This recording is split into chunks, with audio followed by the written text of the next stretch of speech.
Bonjour tout le monde. Bonjour. On va attendre encore 2-3 minutes que les derniers se connectent. On va commencer la présentation vers 10h, 10h05. Je vous souhaite déjà la bienvenue à tous et à toutes.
Voilà, on a dépassé les 110 personnes, on va pouvoir démarrer. Donc, je vous souhaite la bienvenue à toutes et tous à ce webinaire dont le sujet est donc la décarbonation des bâtiments et les labels d'exemplarité. On va, après l'introduction, d'abord commencer par faire un petit retour d'expérience sur les calculs d'empreinte carbone de bâtiments qu'on a réalisés durant les dernières années. Ensuite, on va parler des leviers d'amélioration de ces empreintes carbone. Donc, il y a différents leviers architecturaux, leviers matériaux. Et après, il y aura une partie plus orientée sur les labels d'exemplarité, donc, qui était le sujet du webinaire.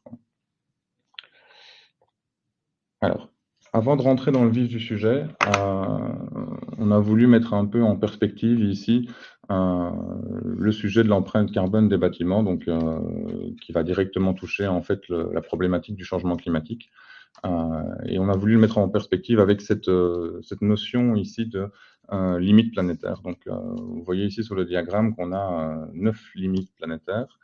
Le changement climatique, c'est une de ces limites planétaires, mais il y en a d'autres, notamment la biodiversité, la pollution atmosphérique, la gestion de l'eau, et tout ça sont des problématiques qui sont aussi adressables dans le cadre de la planification et de la construction des bâtiments. Et donc, ce qu'on voulait dire ici simplement, c'est que on va s'intéresser maintenant à une de ces limites, mais ça n'efface pas le fait qu'il y a d'autres problématiques qui doivent aussi être adressées dans le cadre de la planification des bâtiments, et c'est ce qui est représenté ici sur le diagramme.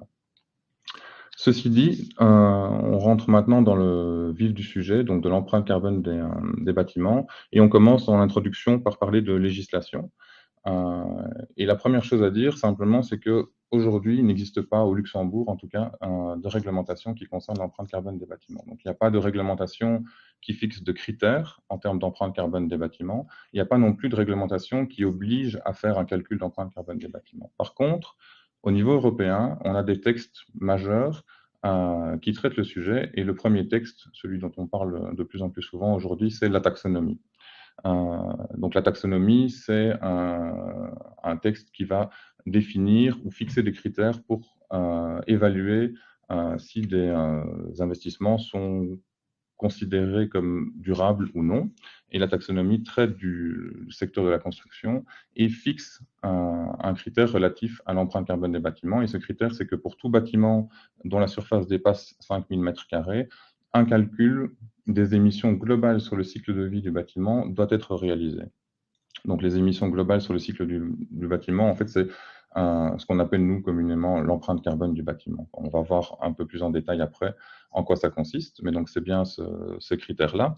Et le deuxième texte majeur, c'est la directive sur la performance énergétique des bâtiments. Et là, cette directive va être revue dans les prochaines années. Donc il y a déjà un projet de texte qui est sur la table et qui est discuté au Parlement européen.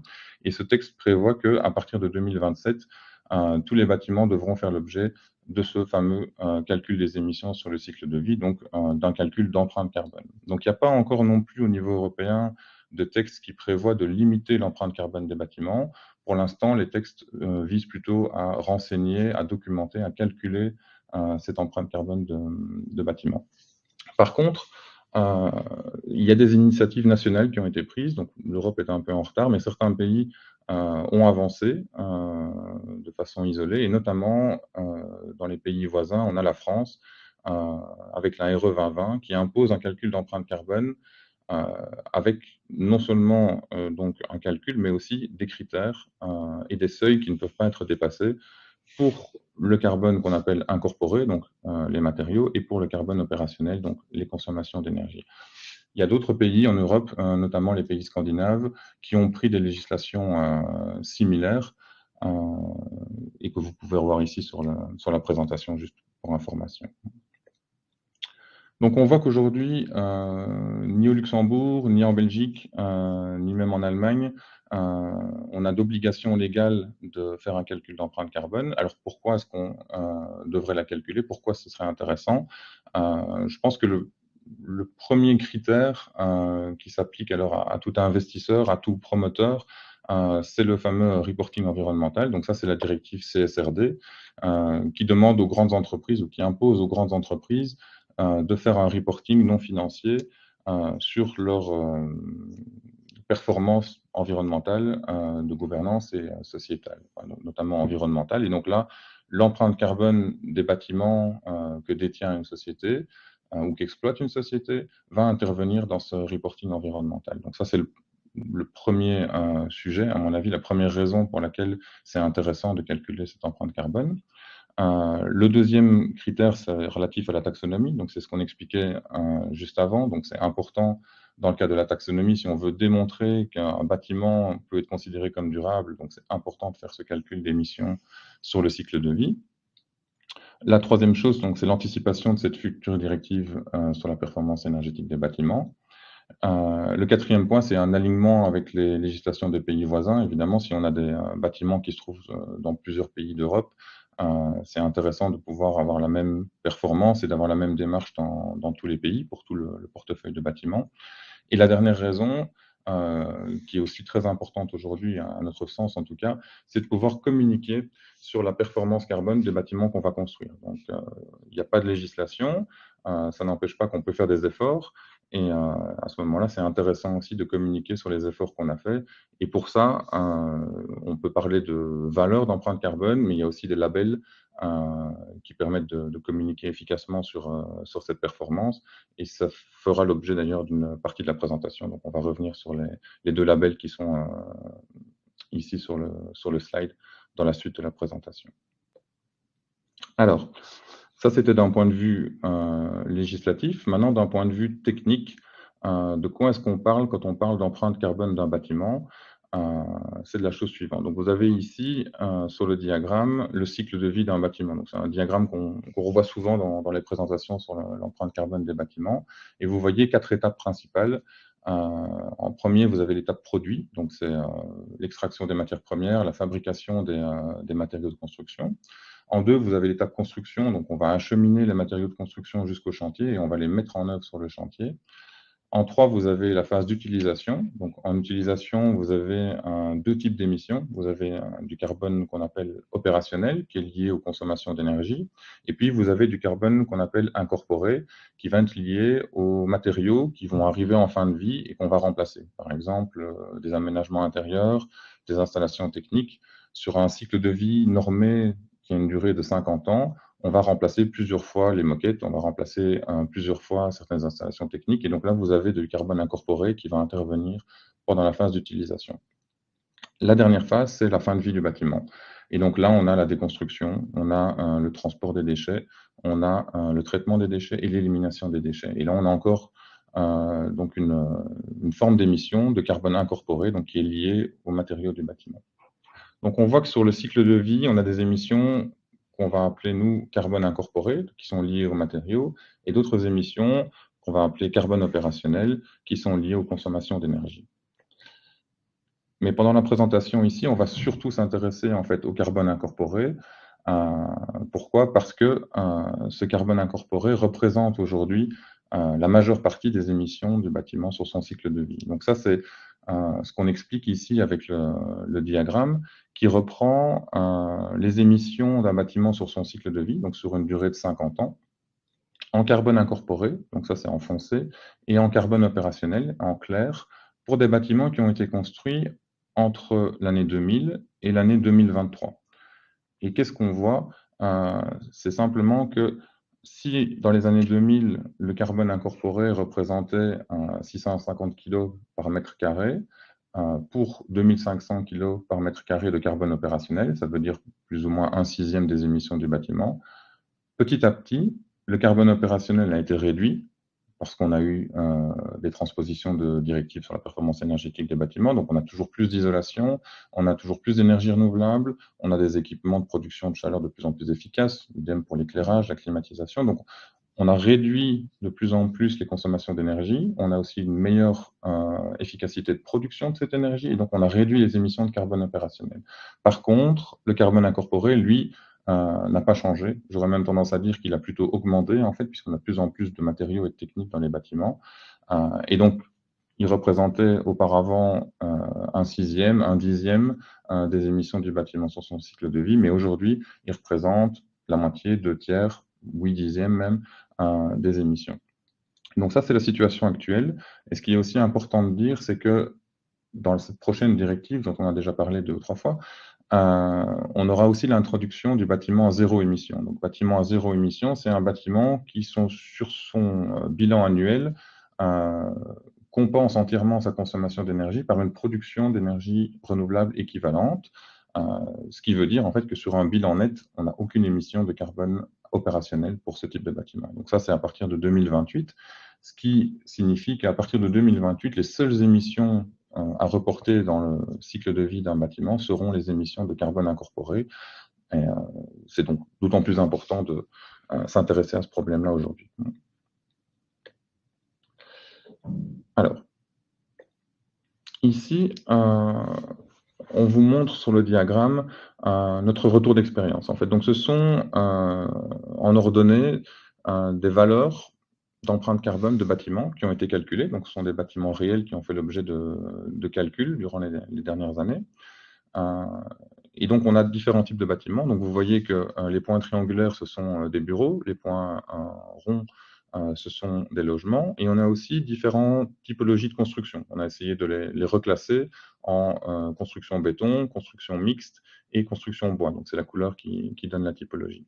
Et sur l'abscisse, comment est-ce qu'on a rangé ou classé ces différents bâtiments? C'est par rapport à leur surface de sous-sol. Donc, on a sur la gauche du diagramme des bâtiments qui n'ont pas de sous-sol, 0% de sous-sol, jusque des bâtiments dont 50 à 55, 60% de la surface totale et du sous-sol. Donc ça, c'est évidemment des cas un peu extrêmes, donc notamment le point qui est au-dessus à droite, c'est un bâtiment pour lequel on a plus de sous-sol que de hors-sol. Ce qui est intéressant de voir sur le diagramme ici, c'est qu'on a deux grandes tendances qui se dessinent. Donc la première tendance, c'est que la surface de sous-sol a un impact très important sur le niveau d'empreinte carbone d'un bâtiment. Donc on voit plus on se déplace vers la droite pour une même typologie de construction, plus l'empreinte carbone du bâtiment augmente. Donc ça, c'est une première chose. Et la deuxième tendance, c'est que la typologie de construction elle-même a un impact très important sur le niveau d'empreinte carbone du bâtiment. Et donc ça, c'est ce qu'on voit dans les zones qui ont été dessinées ici. On voit qu'une construction en béton va avoir une empreinte carbone comprise entre 800 et 1100 kg par mètre carré. Construction mixte entre 600 et 800, et une construction bois entre 400 et 600, disons, pour résumer, toujours évidemment en fonction de la quantité de surface de sous-sol qu'on a pour le bâtiment. Donc ça, ce sont des grandes tendances, mais ce qui est aussi intéressant de remarquer sur les calculs qui ont été réalisés, c'est que on a des points qui sont pas vraiment à leur place, si on peut dire. Donc ils sortent un peu de leur zone, et ça, c'est un enseignement qui est important, c'est que même si on choisit une construction, une typologie de construction avec du bois, par exemple, ou 100% bois, c'est pas pour ça qu'on va avoir nécessairement une empreinte carbone qui va être très très basse. Il y a d'autres éléments qui vont entrer en ligne de compte, notamment les façades qui peuvent être très intenses en carbone et qui vont faire, ou la quantité de sous-sol, et qui vont faire que on va se retrouver avec des empreintes carbone qui sont plus élevées que ce qu'on aurait pu attendre. Alors ça, c'était pour les valeurs d'empreinte carbone auxquelles on arrive par calcul. Et maintenant, on va regarder à l'intérieur d'un même bâtiment comment se répartit cette empreinte carbone, quels sont les éléments de construction qui représentent la plus grosse partie des émissions de carbone sur le cycle de vie du bâtiment. Et donc ici, on voit un diagramme pour un bâtiment standard, donc bâtiment typologie de construction en béton avec 2 niveaux de sous-sol. Et on voit donc la répartition par catégorie d'éléments de construction. Et donc la première chose à dire, c'est que le gros œuvre, donc tout ce qui est structurel, hors sol et sous-sol, représente ici 38% de l'empreinte carbone du bâtiment. Donc on aurait pu même aller jusqu'à 50% si on avait un bâtiment avec plus de sous-sol. Et donc c'est clairement la plus grosse partie de l'empreinte carbone du bâtiment se trouve dans la structure. Ensuite, on a les parachèvements intérieurs, donc tout ce qui est aménagement intérieur. Si c'est du bureau, ça va être les faux planchers, les faux plafonds, les cloisons. Après, on a les façades, donc façade, isolation, finition extérieure, y compris les menuiseries. Ensuite vient la technique, donc qui représente 26%, donc un bon quart de l'empreinte carbone du bâtiment. Et après, les aménagements extérieurs qui sont ici plus minoritaires. Donc ça, c'est un diagramme assez standard pour un bâtiment classique. Et ce qu'on va regarder maintenant, c'est comment va se comporter cette répartition. Quel diagramme on va retrouver pour d'autres typologies de bâtiments. Et donc ici, on a la comparaison entre le bureau béton, donc qui est notre cas standard, c'est celui qu'on vient d'analyser. Et puis on a un deuxième type, c'est la rénovation d'un bâtiment de bureau, et un troisième qui est une construction de logements en bois à ce moment-là. Et la première chose qu'on peut dire, c'est que entre le cas de base standard bureau béton et la rénovation bureau, on a déjà une économie de 33% de l'empreinte carbone. Ça veut dire une réduction de l'empreinte carbone de 33%, ce qui est assez logique, hein, puisqu'on a vu que la structure représentait 38%. Si on fait une rénovation même lourde, on va garder la structure, donc on va déjà économiser une bonne partie de cet élément de construction-là. Et pour le logement en bois, on a une économie, donc une réduction plutôt de 64% de l'empreinte carbone. Donc là, on a la même quantité de structure, mais on a une structure qui est beaucoup moins intense en carbone, puisque c'est du bois. Et on a aussi des différences au niveau des équipements techniques et des aménagements intérieurs. Et ça, on va le voir en regardant les diagrammes catégorie par catégorie. Donc la première catégorie, c'est le gros œuvre. Donc je disais 38% pour le cas standard du bureau en béton. Seulement 6% pour la rénovation. Donc là, évidemment, on a conservé une grosse partie de la structure. Et 5% pour le logement en bois. Comme je disais, même volume de structure plus ou moins, mais beaucoup moins intense en carbone, avec prise en compte aussi du stockage de carbone biogénique. Donc, le carbone biogénique, c'est le CO2 qui a été fixé dans la matière, donc dans le bois, pendant la croissance de l'arbre, et qui a un impact positif sur le changement climatique, et donc on prend en compte dans le calcul. Donc ça, c'est pour la partie structure. Maintenant, si on regarde les parachèvements intérieurs, on voit que pour un bureau, que ce soit en nouvelle construction ou en rénovation, on n'a pas de différence. On a la même empreinte carbone. Pour un logement, on a une différence assez significative, qui n'est pas tellement due au fait que les matériaux qu'on va utiliser sont moins intenses en carbone, mais qui est surtout due au fait qu'ils vont être renouvelés moins souvent sur le cycle de vie du bâtiment. Donc, on parle bien ici évidemment du cycle de vie du bâtiment. Et donc, quand vous avez une moquette dans un bureau, on considère qu'on la remplace tous les 10 ans, pour prendre cet exemple-là. Alors que si vous avez du carrelage ou même du parquet massif dans un logement, on considère qu'il va avoir une durée de vie qui est équivalente ou presque à la durée de vie du bâtiment. Donc, c'est ça qui fait finalement la différence entre les deux ici. Catégorie suivante sont les façades. Encore une fois, pour le bureau, qu'on soit en nouvelle construction ou en rénovation, on a la même empreinte carbone pour cet élément de construction. Par contre, pour le logement, en tout cas dans le cas qu'on a analysé ici, on a une empreinte carbone qui est plus réduite, ce qui peut être attribué principalement au fait qu'on a un ratio vitré, généralement pour les logements, qui est inférieur par rapport aux bâtiments de bureaux. Et donc, on a moins d'aluminium, moins de verre, moins de stores extérieurs en aluminium aussi, ce qui fait qu'on a une empreinte carbone plus réduite au final sur le cycle de vie. Les équipements techniques, donc pour le bureau, encore une fois, c'est la même chose qu'on soit en nouvelle construction ou en rénovation. Par contre, dans le logement, on a quand même moins de technique. Généralement, on n'a pas de sprinklage, ce qu'on a ici dans le cas du bâtiment de bureau. On a moins de distribution de ventilation, ou alors avec des matériaux qui sont moins intenses en carbone. On n'a pas de faux plafond non plus actifs, par exemple. Donc, généralement, la technique du logement est moins intense en carbone que la technique des bâtiments de bureau. Et les aménagements extérieurs. Donc pour le bureau, souvent, on n'a pas beaucoup d'aménagements extérieurs. Donc aménagements extérieurs sont les balcons, les terrasses. Par contre, pour des logements, bon, là, c'est très variable, évidemment, mais ça peut représenter une part plus importante de l'empreinte carbone du bâtiment. Donc ici, c'est 2%. Voilà, donc là, on a vu en détail l'empreinte carbone d'un bâtiment, catégorie d'éléments de construction par catégorie. Maintenant, avant de passer sur les leviers d'amélioration, on va dire un mot sur les méthodes de calcul, et notamment sur les scénarios de décarbonation, qui sont un élément assez important. Et pour comprendre cet élément-là, on peut commencer par analyser ce diagramme-ci qui représente les émissions d'un bâtiment sur son cycle de vie, année après année. Donc on a sur l'abscisse 50 bâtonnets qui représentent chacun les émissions d'une année de la vie du bâtiment, donc de l'année 0 qui est la construction à l'année 51 qui est la déconstruction du bâtiment.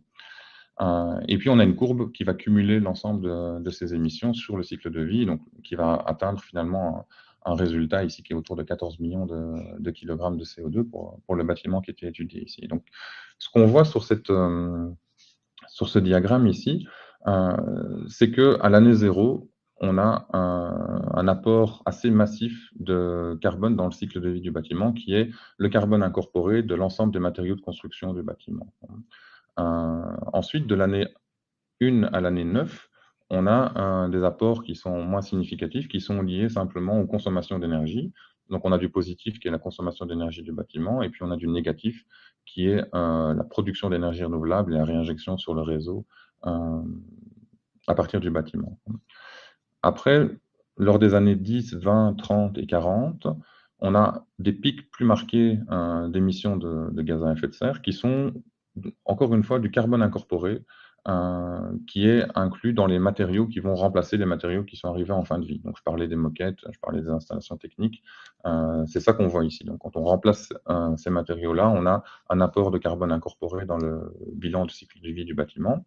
Et en négatif, on a aussi des émissions, plutôt des réductions d'émissions, qui sont en fait des bénéfices qui sont liés au recyclage, au réemploi, ou à la valorisation énergétique des matériaux qui ont été en fait, qui sont arrivés en fin de vie et qui sont devenus des déchets. Et ça, ainsi de suite, jusque l'année 50, 51, où on retrouve en fait l'étape de déconstruction du bâtiment. Donc là, on a des émissions qui sont liées à la déconstruction du bâtiment et on a des bénéfices qui vont être liés au réemploi ou au recyclage, à la valorisation des matériaux du bâtiment qui a été déconstruit.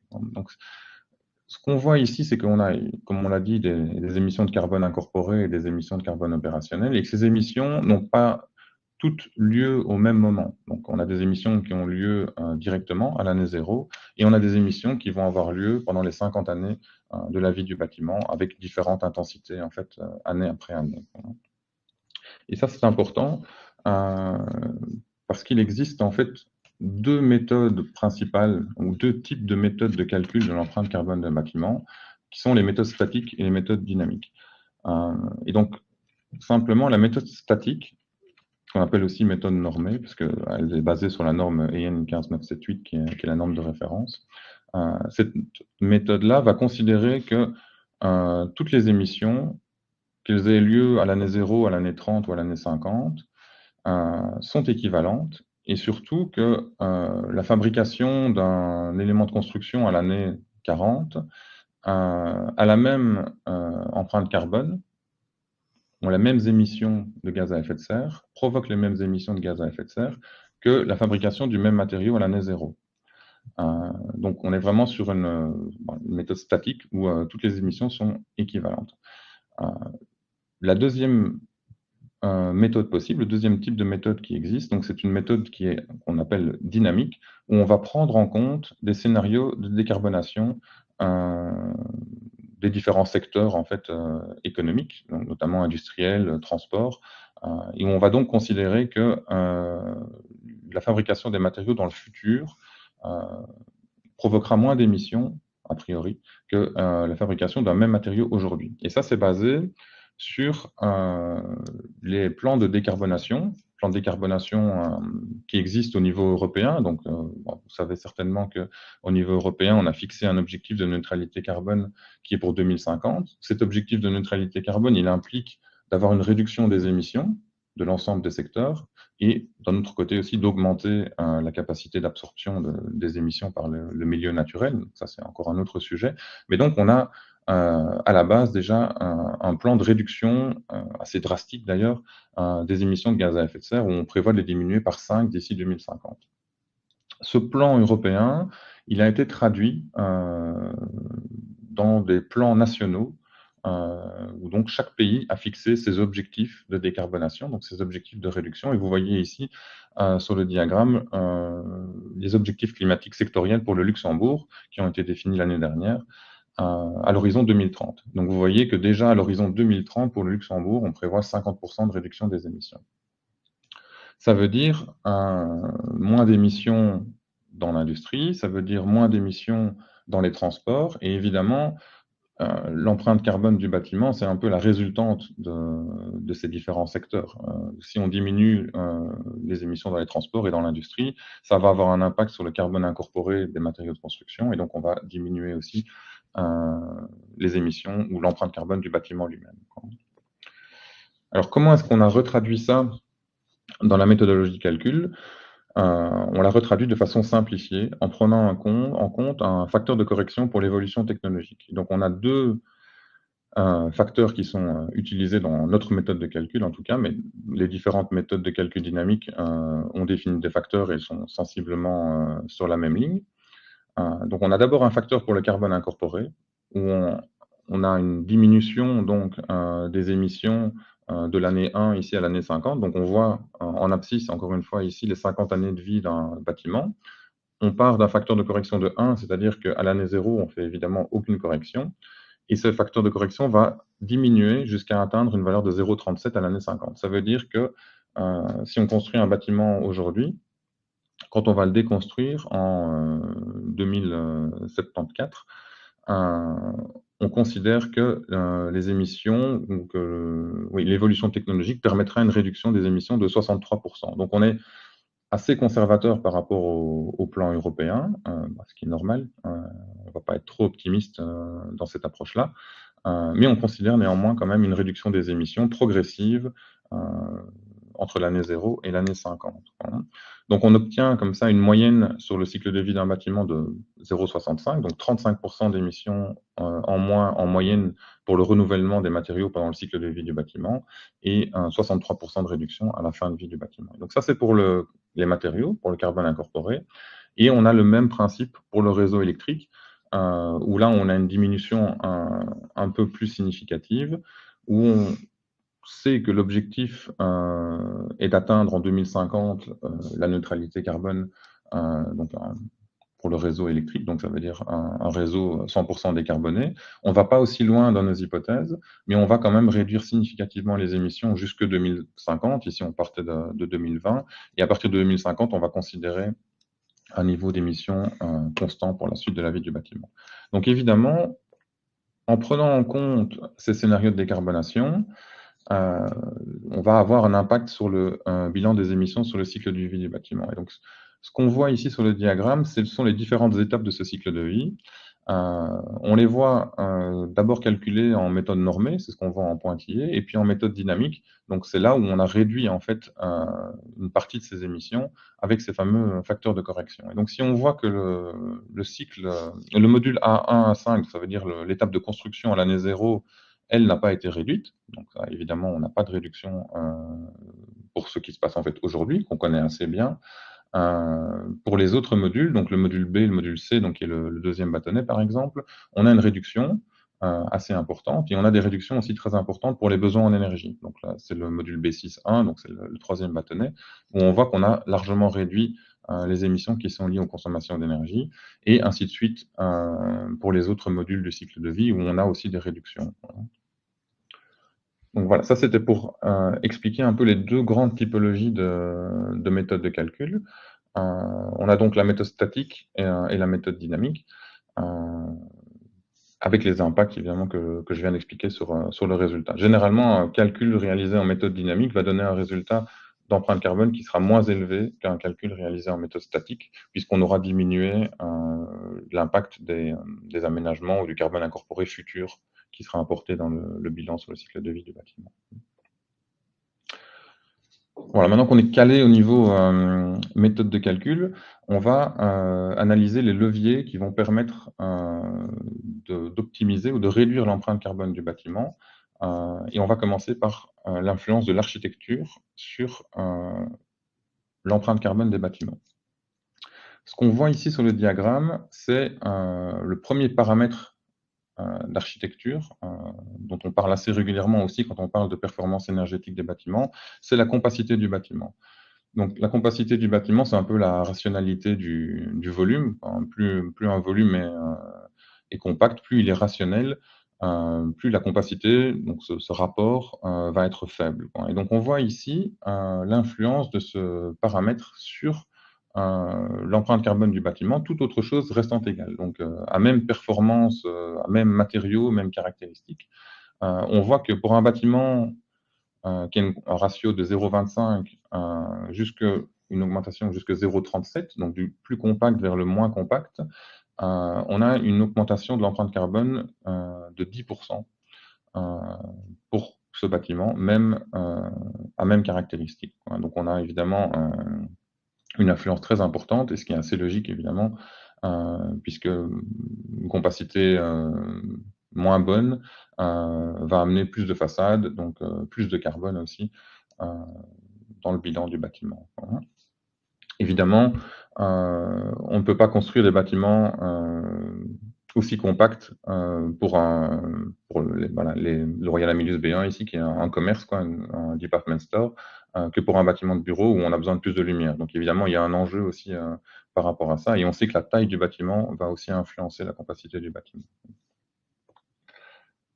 Le deuxième paramètre qui est important, c'est le ratio vitré du bâtiment. Donc, on l'a dit tout à l'heure, plus de ratio vitré, ça veut dire plus d'aluminium, plus de verre, surtout plus de stores aussi, généralement stores en aluminium. En tout cas, c'est comme ça qu'on les considère, nous, en base, ici au Luxembourg. Et donc, on voit qu'avec l'augmentation du ratio vitré, on va aussi avoir une augmentation de l'empreinte carbone du bâtiment. Et cette augmentation, elle va être d'autant plus forte que la performance des parois opaques est élevée. Donc, ça veut dire que si on a des parois opaques qui sont en bois, le fait de les remplacer par des fenêtres, par du verre et de l'aluminium, va avoir un impact plus important sur l'empreinte carbone que si on a des parois en béton. Bon, c'est assez intuitif, évidemment, mais on voit donc que cette augmentation, elle peut aller de 4 jusqu'à 14% pour les cas les plus importants. Et on voit que le ratio vitré ici ne varie que, entre guillemets, entre 35 et 70%, donc ça reste encore des ratios qui sont raisonnables, mais on a quand même une influence importante sur le niveau d'empreinte carbone des bâtiments. Troisième élément, c'est la volumétrie des sous-sols. Donc on avait déjà vu tout à l'heure que la présence de sous-sol affectait fortement le niveau d'empreinte carbone d'un bâtiment. Maintenant, ici, on parle de sous-sol de surface équivalente, mais on parle de la volumétrie de ces sous-sols. Donc on a 3 cas qui sont ici exposés. Donc on a des sous-sols sur 3 niveaux, parfaitement sous l'emprise extérieure du bâtiment. On a des sous-sols sur 2 niveaux qui débordent d'un côté ou sur 2 niveaux qui débordent des 2 côtés. Et on voit là aussi que on a une influence assez importante sur l'empreinte carbone globale du bâtiment, où on a plus 5 et plus 7% en fonction un peu, c'est aussi un peu une notion de compacité, en fonction de la compacité des sous-sols. Et le dernier point, qui peut être un peu plus, ça peut paraître un peu plus trivial, mais le dernier point concerne en fait le volume de béton. Donc, on peut exprimer ça par la rationalité de la structure finalement. Est-ce qu'on a des centres de charge qui sont optimisés? Est-ce qu'on a des dalles de reprise qui sont pas trop importantes? Ça va jouer évidemment sur le volume de béton. Et donc intuitivement, évidemment, on sait que le volume de béton va avoir un impact important sur l'empreinte carbone du bâtiment. Mais ce qu'on a voulu montrer ici, surtout, c'est à quel point l'impact va être important. En disant que simplement en augmentant le volume de béton du bâtiment de 10%, on va augmenter l'empreinte carbone totale du bâtiment de 5,6%. Donc on a vraiment des chiffres qui sont significatifs. Et donc, ici, c'est surtout aussi un appel à rationaliser les structures de bâtiments pour essayer de réduire l'empreinte carbone. Voilà, j'en ai terminé ici avec les leviers architecturaux. Et, je vais passer la parole à Daphné qui va vous parler de l'optimisation par le choix des matériaux. Donc, rebonjour à toutes et tous.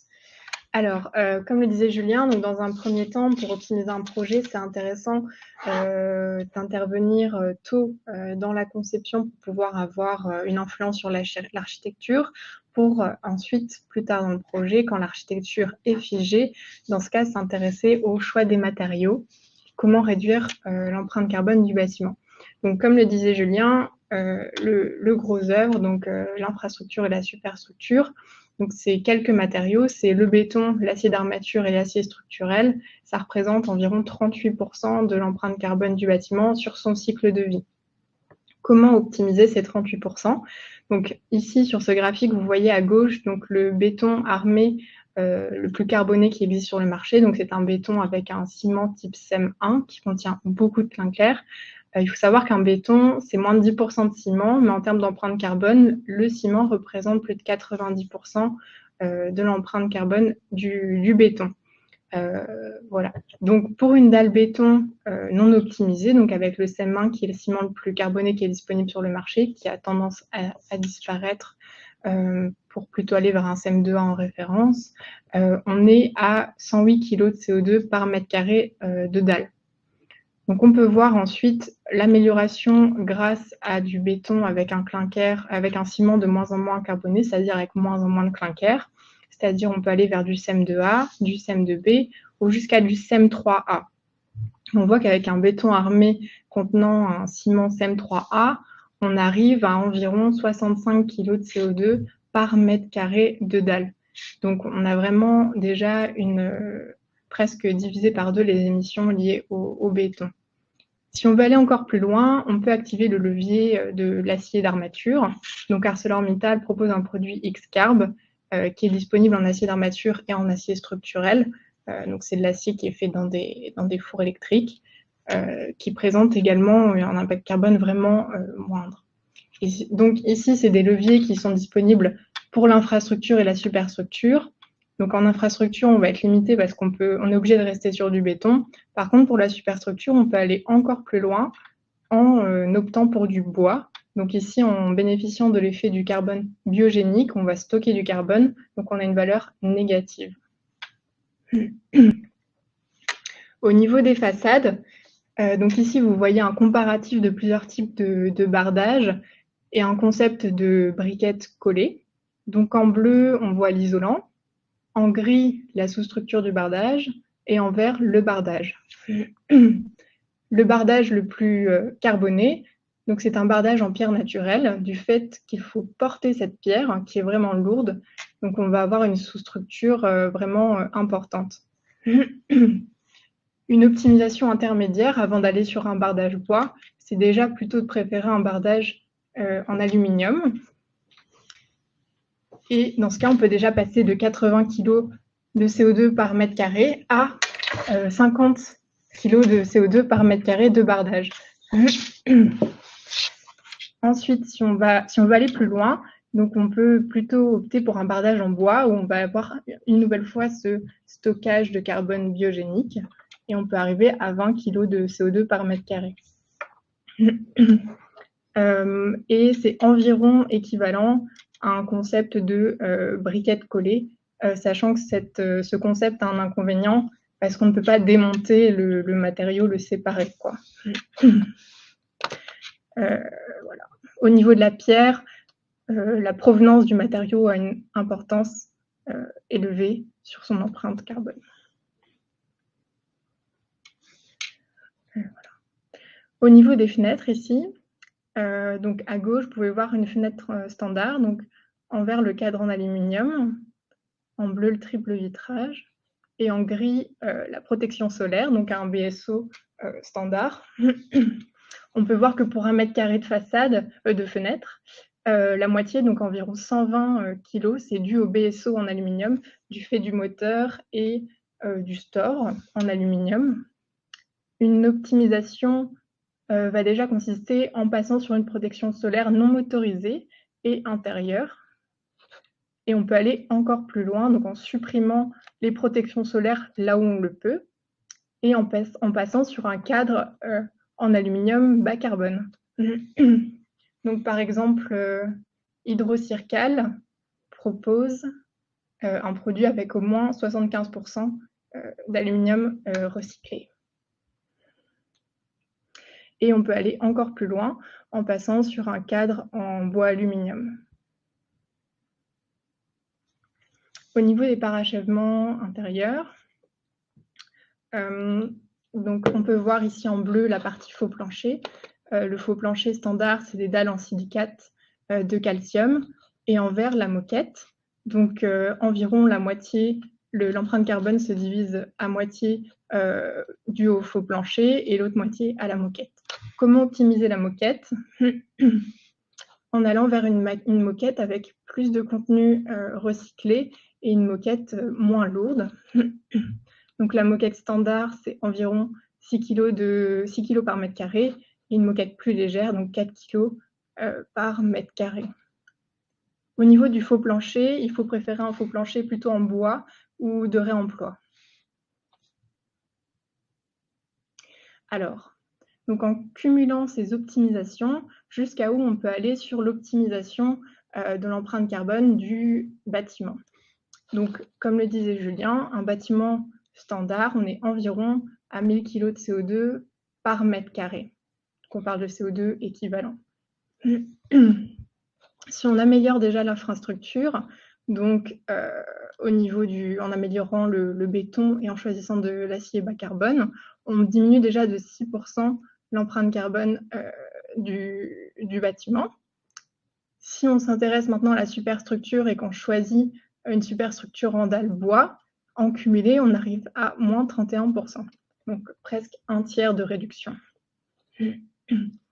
Par rapport aux menuiseries extérieures, donc si on opte pour un alu bas carbone et des stores intérieurs non motorisés, on arrive à moins 40%. Et si on ajoute une optimisation au niveau des parachèvements intérieurs, on peut encore gagner 8% supplémentaires et donc atteindre presque moins 50% de réduction. Pour aller encore plus loin, c'est-à-dire atteindre moins 60%, le levier supplémentaire serait de supprimer les sous-sols. Hein, c'est là qu'on voit vraiment leur impact sur le bilan global.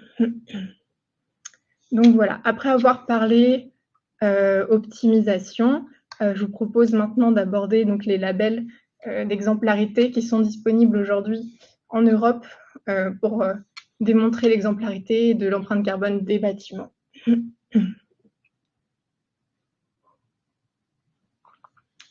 Donc LCBI, qui est un label européen, qui est l'initiative de l'association BBCA. Donc c'est une méthode de calcul statique qui propose des résultats conformes à Levels. L'analyse de cycle de vie, donc le calcul de l'empreinte carbone se fait sur 50 ans. Et la surface de référence est la surface IPMS3, qui est la surface utile. Donc un certificat est délivré au stade dossier d'appel d'offres et un certificat final est remis. Actuellement, le label LCBI est en phase pilote, dont un projet au Luxembourg. Les premiers projets pourront être certifiés en 2024. LCBI évalue donc la performance carbone du bâtiment selon 3 indicateurs. Sur le périmètre carbone incorporé, c'est-à-dire les matériaux. Sur le périmètre carbone opérationnel, les consommations d'énergie.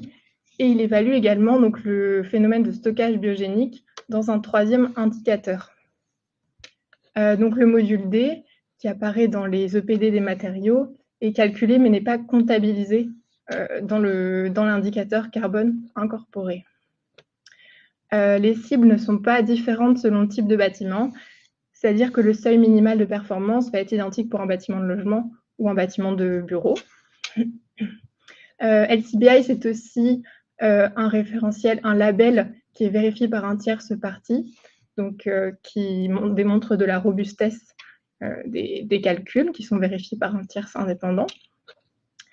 Et donc, c'est une évaluation par rapport à ces 3 indicateurs qui va évaluer en parallèle la complétude, donc la précision de l'analyse sous forme d'étoiles et le niveau de performance carbone sous forme de target, donc T1 ou T2. Alors, ici, donc, on se concentre sur l'évaluation du carbone incorporé, donc c'est les matériaux. En fait, selon la complétude, donc vous voyez, on peut avoir de 1 à 4 étoiles.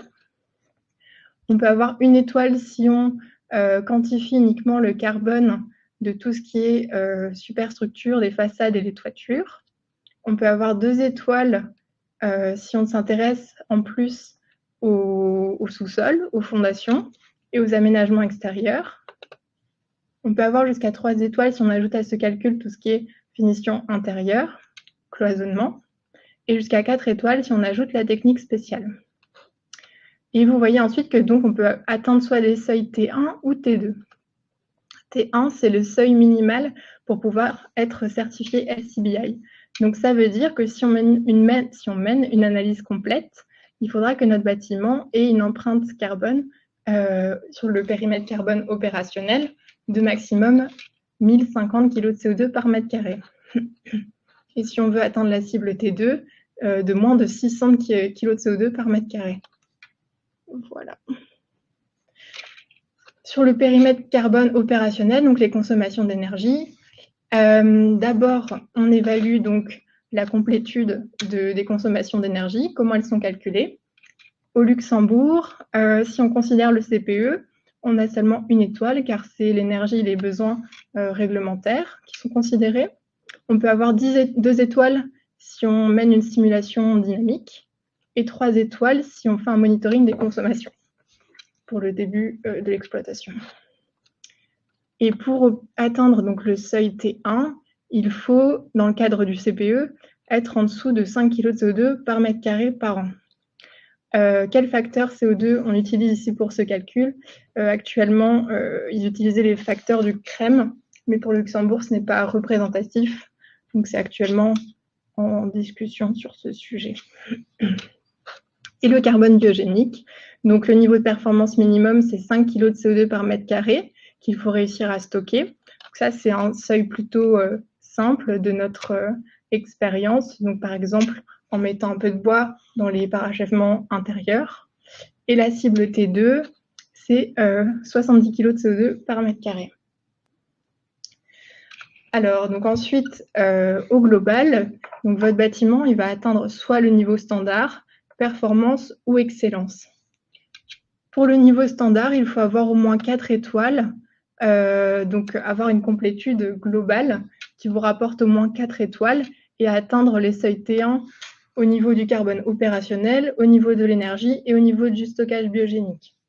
Pour la performance, il faut avoir au moins 5 étoiles et au moins un seuil T2. Et pour l'excellence, 6 étoiles et au moins 2 seuils T2. Voilà.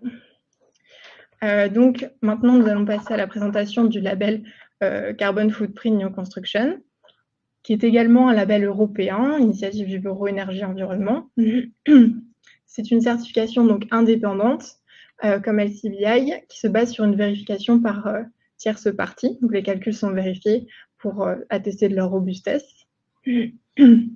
On considère la méthode de calcul dynamique, c'est-à-dire qu'on prend en compte les scénarios de décarbonation, comme l'a expliqué Julien. Les résultats sont également présentés conformes à l'EVELS pour vous permettre un reporting. Le calcul est mené sur 50 ans et la surface de référence est la surface IPMS 3, donc la surface utile interne. Un certificat est délivré au moment des dossiers d'appel d'offres et un certificat final est délivré donc, sur base des matériaux réellement mis en œuvre et des quantités livrées sur le chantier.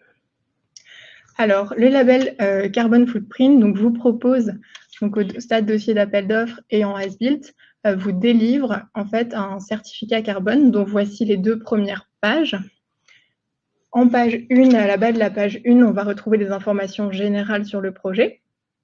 En haut, vous voyez une classification donc, de A++ à G. Donc ici, on va classer, on va en fait situer l'empreinte carbone du bâtiment par rapport à un benchmark. La classe D correspond au bâtiment de référence aujourd'hui. La classe A cible 2030 et A++ la cible 2050 qui est environ moins 75% par rapport à aujourd'hui. Et donc votre bâtiment va être classé sur le périmètre carbone incorporé au moment de la construction, carbone incorporé sur le cycle de vie et carbone incorporé plus opérationnel. Au milieu de la page 1, donc, les émissions par étape du cycle de vie sont détaillées pour vous permettre un reporting. Donc ici, c'est les valeurs en méthode statique qui sont données. On va zoomer sur la page 2. Donc, sur la page 2, ici, on va faire une évaluation détaillée, une analyse détaillée de l'ACV du projet. Donc ici, c'est sur le module 1 à 5, donc la construction. On va analyser par lot où se situe votre bâtiment en fonction du bâtiment de référence. Donc le curseur blanc correspond au projet. Donc on peut voir ici que l'infrastructure correspond au bâtiment de référence. Les matériaux ne sont pas plus carbonés que le bâtiment de référence. Par contre, au niveau de la superstructure, on voit qu'il y a eu une réelle amélioration. Donc ici, on a peut-être amené du bois ou mis du béton bas carbone avec de l'acier bas carbone, qui a permis d'améliorer la superstructure. Les parachèvements intérieurs ont été légèrement améliorés. Par contre, au niveau des parachèvements extérieurs, ici, c'est un bâtiment qui était plus carboné que la référence. Et au niveau des techniques aussi, ça a été un peu amélioré. Peut-être qu'il y a moins de plafonds actifs, de faux plafonds actifs, que dans le bâtiment de référence. Et donc en dessous, vous avez par lot l'empreinte carbone, quel est son pourcentage par lot. Donc on voit que l'infrastructure ici, c'était 22%, la superstructure 9%, les parachèvements intérieurs 20%, parachèvements extérieurs et la technique. Donc 2 indicateurs sont calculés dans le référentiel Carbon Footprint. Le périmètre matériaux, donc le carbone incorporé, les résultats sont donnés en kg de CO2 par mètre carré, donc la surface de référence IPMS 3. Et on évalue également le carbone opérationnel, donc les consommations d'énergie. Dans nos calculs, dans l'indicateur carbone incorporé, le module D, donc les bénéfices au-delà du périmètre des matériaux, c'est-à-dire leur valorisation énergétiques à la fin de leur vie sont comptabilisés. Donc, c'est des bénéfices qui permettent de légèrement faire baisser le résultat. De même, le stockage de carbone biogénique est considéré dans l'indicateur carbone incorporé. Il n'est pas distinct, contrairement à LCBI. Les cibles de performance carbone dépendent du type de bâtiment. Donc, par exemple, un bâtiment type logement, comme le disait Julien, ne va pas avoir forcément de sprinklage ou ne va pas avoir de refroidissement, contrairement à un bâtiment de bureau qui va avoir des techniques plus lourdes. 3 niveaux de certification ici. Donc, si on mène un calcul de l'empreinte carbone sans avoir une ambition de réduction, on peut atteindre déjà le niveau checked. Vu qu'il n'y a pas d'obligation actuellement, même au Luxembourg, de calculer cette empreinte, c'est déjà un effort, une prise de conscience de calculer l'empreinte carbone du bâtiment et de l'analyser pour voir où est-ce qu'on peut agir. Si on décide ensuite d'agir et de mener des améliorations, de chercher des matériaux alternatifs, alors on peut atteindre le niveau Optimized. De même sur l'énergie, si on réduit les consommations, on peut atteindre le niveau Optimized.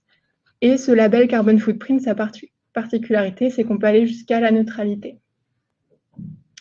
Donc je vais vous ici définir les critères sur le périmètre carbone incorporé par rapport au niveau de performance. Donc, comme je le disais, le niveau checked, c'est vraiment un calcul des émissions liées aux matériaux sur le cycle de vie. Pour atteindre le niveau optimized actuellement, donc c'est une réduction minimale de 20% qu'il faut atteindre. Et donc le niveau neutral peut être atteint. Déjà, le prérequis, c'est d'avoir réduit minimum 20%. Et ensuite, on peut aller chercher donc, des crédits carbone pour faire un offset et arriver à un bilan net nul des émissions. Sur le périmètre carbone opérationnel, donc le niveau checked correspond simplement à un calcul des émissions liées aux consommations, donc c'est le CPE. Le niveau optimisé, il est atteint lorsque la réduction de la consommation d'énergie a atteint au moins 20% et qu'il y a une production d'énergie renouvelable sur site, donc typiquement par les panneaux solaires, qui couvrent donc au moins 50% des besoins pour des logements ou 25% pour des bureaux. Pour atteindre le niveau neutral, en plus de cette réduction et de cette production sur site, on peut atteindre un bilan net des émissions nul en ayant recours au financement d'une production, à une production d'énergie renouvelable hors site. Ici, vous avez un tableau récapitulatif qui compare donc, LCBI et Carbon Footprint. Ce qu'on peut voir, c'est que les deux méthodes de certification présentent une vérification par tierce partie, ce qui atteste de la robustesse des méthodes et des résultats. Au niveau des indicateurs, les deux labels reportent le carbone opérationnel. Au niveau du carbone incorporé, il y a une petite différence car Carbon Footprint intègre le bénéfice du biogénique dans l'indicateur carbone incorporé. Les surfaces de référence pour les résultats sont les mêmes. La durée de vie est de 50 ans. Au niveau de LCBI, on reste en méthode statique pour le calcul, alors que Carbon Footprint prend en compte donc, les scénarios de décarbonation, c'est-à-dire la méthode dynamique. Au niveau de la distinction de typologie de bâtiment, donc LCBI est un seuil fixe, alors que Carbon Footprint s'adapte selon si c'est un bâtiment, par exemple, de logement ou de bureau. Au niveau des corrections, c'est-à-dire si on a un bâtiment qui est sur un terrain vraiment instable, qui nécessite des fondations très importantes en termes de volume de béton, là, on ne peut pas avoir de substitut de matériaux. Carbon Footprint propose de corriger cette valeur-là pour ne pas être défavorisé, alors que LCBI, pour le moment, ne propose pas de correction. Et le label Carbon Footprint permet d'aller jusqu'à une neutralité carbone. Voilà. Donc le graphique maintenant ici reprend le seuil LCBI T1, c'est-à-dire 1050 kg de CO2 par mètre carré ici en vert clair. Et en bleu, c'est le seuil donc LCBI T2. Donc on parle ici du carbone opérationnel. Il faut faire attention, on a superposé les deux méthode, mais il y a une partie qui est LCBI, c'est en statique, et Carbon Footprint en dynamique. Donc, il y a une petite différence. Mais tout de même, ce qu'on peut voir ici, donc avec les deux droites qui représentent les seuils Carbon Footprint, c'est que pour un bâtiment qui comporte beaucoup de sous-sol, le label Carbon Footprint s'adapte, alors que le seuil, par exemple, LCBI T2 devient vraiment inatteignable, et le seuil LCBI T1 devient de plus en plus difficile à atteindre. Donc, ça peut aussi retranscrire le cas d'un sous-sol avec des fondations très, très importantes. Voilà pour la comparaison, la présentation et la comparaison des deux labels. Ce qui nous amène maintenant à la conclusion. Donc, pour reprendre l'ensemble un peu de cette présentation d'aujourd'hui, ce qu'on a vu, c'est qu'un bâtiment standard, aujourd'hui, c'est entre 700 et 1200 kg de CO2 par mètre carré de surface utile pour le périmètre donc carbone incorporé, les matériaux sur le cycle de vie. Au niveau des sous-sols, ils ont vraiment un grand impact sur le résultat global, sachant qu'on est obligé de les réaliser en béton. Donc, il est intéressant d'optimiser et de réduire leur volume le plus possible, car ils limitent le potentiel de réduction. Aujourd'hui, différentes méthodologies de calcul coexistent. Donc, est-ce qu'on prend en compte les scénarios de décarbonation ou pas? Est-ce qu'on reste en statique ou pas? Quelle durée de vie aussi on considère? Il faut être assez transparent quand on compare des données, des chiffres entre eux. Donc, il faut prendre certaines précautions lorsqu'on compare deux bâtiments, deux résultats affichés. Ensuite, au niveau de l'amélioration de l'empreinte carbone, donc comme l'a dit Julien, il y a vraiment déjà un grand levier sur l'architecture du bâtiment, donc au niveau de sa compacité, de son ratio vitré, de la volumétrie des sous-sols et de la complexité de la structure, donc qui impacte significativement l'empreinte carbone du bâtiment.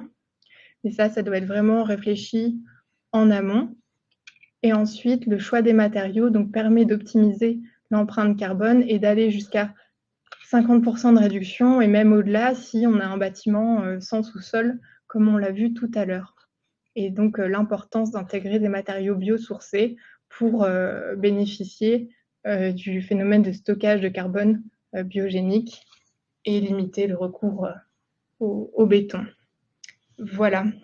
Donc, je vous remercie pour votre attention. Nous avons bien pris connaissance de vos questions dans le chat. Alors, il est déjà 11 h, donc pardon, je ne sais pas si on aura l'occasion de répondre aux questions. Surtout qu'il y en a, il y en a beaucoup et on n'a pas encore eu l'occasion de faire le tri. Alors, il y a une question ici. J'essaye les fonctions du site. Donc, comment fonctionne la labellisation Carbon Footprint New Construction, qui a le droit de faire l'audit, le calcul, qui vérifie, qui certifie? Donc, comme Daphné l'expliquait, c'est une certification qui fonctionne avec une vérification tierce partie. Donc, ça veut dire que un bureau de conseil, un bureau expert en calcul d'empreinte carbone du bâtiment peut faire les calculs suivant le référentiel Carbon Footprint New Construction qui est disponible sur le site internet. Préparer un dossier de certification. Ce dossier de certification est transmis à l'organisme tiers, qui est un organisme indépendant, qui va vérifier les calculs et qui va alors pouvoir délivrer donc, la certification. Aujourd'hui, puisque c'est notre bureau qui a établi le référentiel, jusqu'à aujourd'hui, il n'y a que notre bureau qui réalise les calculs, mais notre volonté, c'est vraiment d'ouvrir donc, ce référentiel, de le rendre disponible et de permettre en fait à n'importe quel bureau de pouvoir l'utiliser. D'abord l'utiliser pour sa fonction première qui est vraiment l'évaluation de l'empreinte carbone des bâtiments, donc qui permet de faire un calcul puis de se comparer à une référence. Donc le but étant toujours d'essayer de réduire l'empreinte carbone du bâtiment et l'utiliser aussi éventuellement, si c'est le souhait du maître d'ouvrage, pour certifier un bâtiment. Donc ça c'est quelque chose qui va être tout à fait possible à l'avenir. Donc ça, c'était une question. Je parcours encore les autres.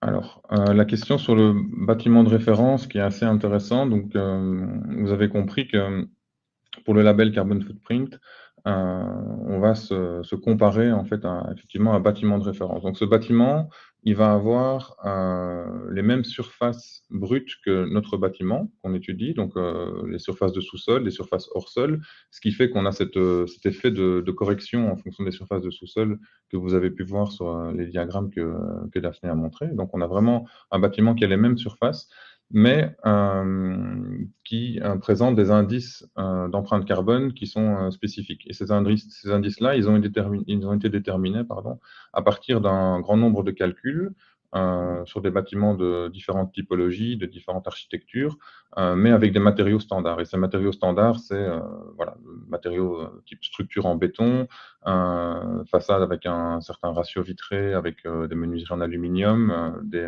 faux planchers, des faux plafonds actifs en acier. Et voilà, tout ça est évidemment décrit plus en détail dans le référentiel, mais c'est ça le principe qui a mené aux indices de référence de la certification. Il y avait une autre question par rapport donc, à la disponibilité des bétons bas carbone au Luxembourg. Donc tout à l'heure, quand on parlait du béton CM3A, il est disponible bien sûr chez les fabricants au Luxembourg, chez les grands fabricants. En fait, il est déjà même mis en œuvre sur des projets, mais sans qu'on s'intéresse forcément à quel type de béton, avec quel ciment a été mis en œuvre du moment que ça respecte les exigences de stabilité. Donc, pas de problème pour la disponibilité de ce matériau-là, même en termes de coût. En termes de mise en œuvre sur chantier, de délai de décoffrage, pas forcément de différence. C'est plutôt sur les périodes très froides et sur l'aspect du béton, sa couleur, que cela peut avoir un impact quand on parle de béton CM3A. Et d'autres bétons vraiment encore moins carbonés existent. On peut aller jusqu'à du CM3B, donc avec encore moins de clinker. Mais là, au niveau de la mise en œuvre, ça peut demander plus d'adaptation sur le chantier.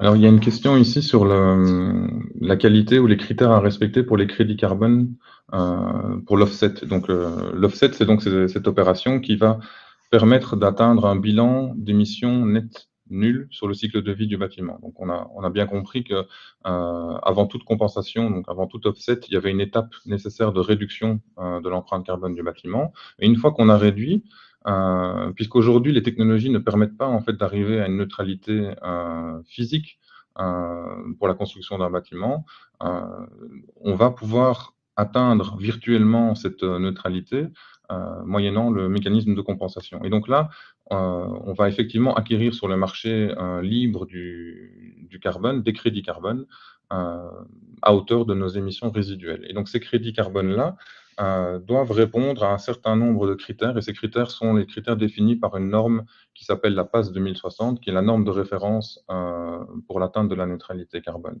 Et donc, il y a un grand nombre de critères, notamment l'additionnalité, qui veut dire que le projet de réduction des émissions de CO2 n'aurait pas pu avoir lieu s'il n'avait pas été financé par l'intermédiaire du crédit carbone, qui est un des critères les plus importants. Mais en pratique, on va faire appel à des projets qui sont eux-mêmes certifiés.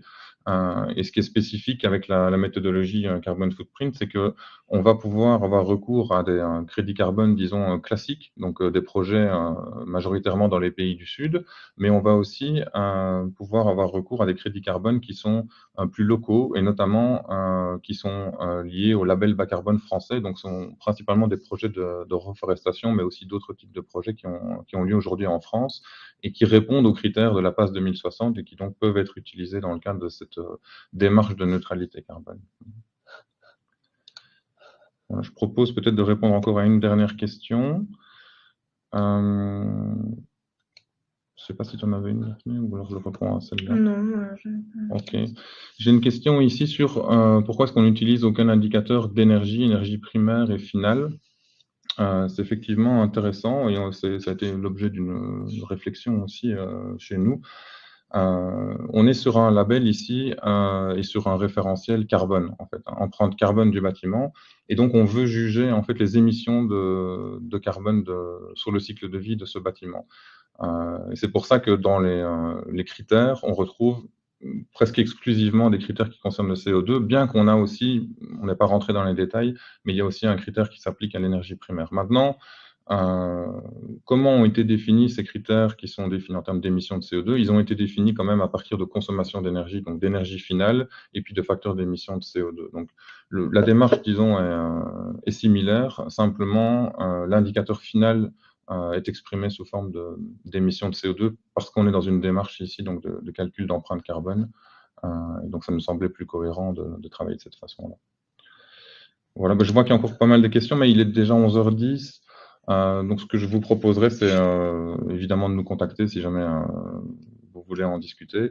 La plupart d'entre vous nous connaissent déjà, donc ce ne sera pas très compliqué, mais nos coordonnées sont inscrites ici dans la présentation, qui vous sera aussi envoyée par la suite, donc vous aurez toutes les informations à disposition pour nous recontacter. Voilà. Je vous remercie pour votre attention et pour votre intérêt surtout, et je vous dis sûrement à bientôt. Alors. Bonne journée.